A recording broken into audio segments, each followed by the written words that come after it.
quais as implicações territoriais para a vida? Com quem contamos e como que a gente procede para lidar com esse cenário? Pode passar. Então, a Cláudia Fonseca chama o livro Caminhos da Adoção. Ela fala um pouco sobre essa experiência das crianças das famílias usando o serviço de acolhimento para poder ter o suporte que ela não conta com os demais serviços. É muito interessante isso. E o quanto a gente avaliar, quanto a distância do serviço, ou mesmo, sobretudo, do serviço de acolhimento, mas também dos demais serviços em relação à família, impacta a gente chegar no caminho da adoção. Então, acaba, em determinado momento, essa criança indo indevidamente para a adoção porque a família não adere. Até que ponto ela não adere porque as condições de atendimento são precaríssimas ou não adere porque ela realmente não tem vontade. Então, como preservar esse vínculo e como se obter suporte? Eu lembro que tinha estados, assim como eu viajava, tinha estados que tinham serviço de acolhimento em 2 cidades. Por exemplo, Pernambuco, anos atrás, tinha 2, 3 serviços de acolhimento, mas na capital, em grandes cidades, as pessoas tinham que viajar, pessoas pobres, viajar centenas de quilômetros para poder visitar o filho, às vezes sem suporte para o transporte. Então, como fazer isso? E também a questão do território para a gente pensar essa rede. Então, acho que o território ele coloca desafios do atendimento para a família, mas também para a gente. O espaço ele não gera coordenação, não é porque a gente está todo mundo perto que a gente vai conseguir ter uma atuação coordenada. Mas a coordenação ela depende da existência de fóruns de proximidade. Se eu não conhecer você, saber o nome, quem que eu vou recorrer e como que a gente pode atuar, eu não consigo ter coordenação. Então, e decorrem da existência dessas formas de proximidade que decorrem do que as pessoas podem compartilhar. Então, contextos de visão do problema, a gente tem que olhar os dados, começar pelos dados. Os dados são sempre parâmetros de realidade para a gente poder avaliar aquilo que está acontecendo. As opções que a gente tem, as estratégias que a gente pode construir, a nossa capacidade de comunicação e de comportamento. Essa proximidade espacial, ela é, portanto, subordinada a uma proximidade que a gente consegue organizar. Ela facilita a estrutura da coordenação. Então, a gente está passando de um território que é um produto de funções a um território que consegue, efetivamente, produzir estratégias de atores. Então, o relacionamento territorial é uma questão central. Eu sou pai adotivo, meus filhos eram da Zona Leste, estavam acolhidos na Zona Norte, na capital. Não tem como... Enfim, a família era outra situação, porque a família tinha abandonado, nem foi difícil encontrar. Mas, se a gente pensar... A questão territorial é fundamental para a gente ter essa proximidade. Então, uma das primeiras questões é, efetivamente, tentar trabalhar contra esse encaminhamento de crianças vindo de lugares distantes.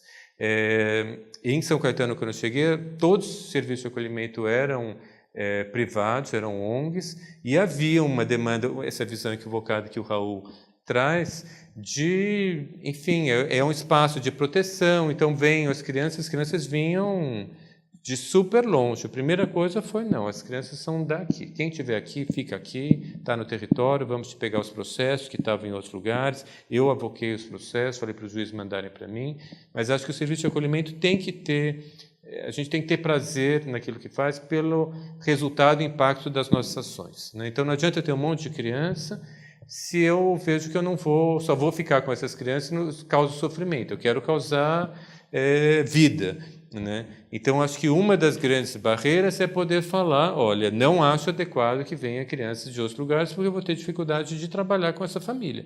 Um papel do serviço de acolhimento é um dos atores de trabalhar com essa família. Não adianta que a família esteja dezenas de quilômetros daqui, porque não vai dar para ela, não vai conseguir visitar, eu não vou conseguir visitar essa família, levar a criança, fazer com que essa família, o papel do serviço de acolhimento tal como a família acolhedora, deveria ser uma super nanny. Não deu com a família, vamos dar o suporte e fazer com a família. A família tem que levar a criança para a escola. A família tem que ir junto levar a criança no atendimento médico. Não é porque está no serviço de acolhimento que a família não vai se ocupar desses papéis. Então, a família tem que estar perto. Se ela morar longe, ela não consegue desempenhar esses papéis. Então, isso é fundamental. A gente tem trabalhado aqui na capital, estava trabalhando mais na coordenadoria, de reordenar essas questões, porque isso tem que ser território, a gente tem que repensar.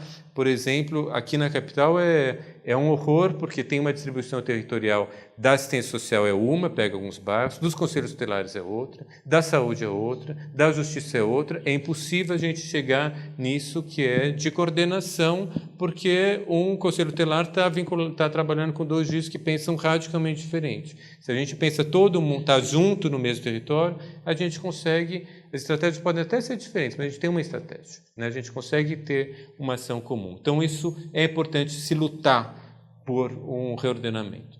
Pode passar. Então, essas proximidades também reduzem externalidades, as coisas mais difíceis de serem lidadas, e permitem inovação no contato que a gente tem um com o outro.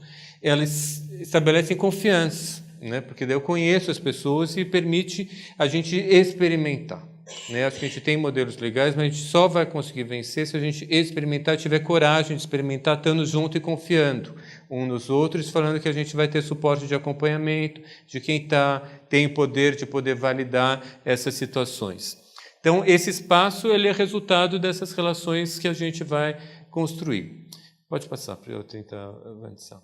Então, a gente está trabalhando uma situação, o Raul falou dos deslocamentos, de desterritorialização, né? A gente tem muita gente que se comunica pela internet, que está vivendo muito distante, a gente se casa pela internet. Eu sempre comento nos meus cursos de adoção que eu tive um encontro de 30 anos de ginásio, fiquei surpreso que mais da metade das pessoas da minha classe tinham se casado pela internet, mas a gente também tem essa desterritorialização, e são as pessoas classe média ou classe média alta têm acesso à internet, estão nesse contexto que o espaço concreto, esse chão, não importa tanto. O que importa é as conexões. Mas o povão, eles tem uma desterritorialização que um geógrafo importante, falecido, Milton Santos, fala dessa questão da desterritorialização de baixo, né?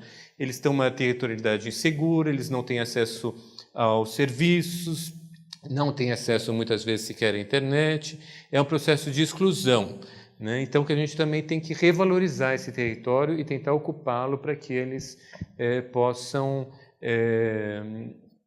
enfim, produzir. Eu lembro que no Rio de Janeiro a gente fazia algumas intervenções das grandes favelas, hoje chamadas de comunidades, não tinha banco, não tinha serviço público, né? Então, é uma questão para a gente poder pensar.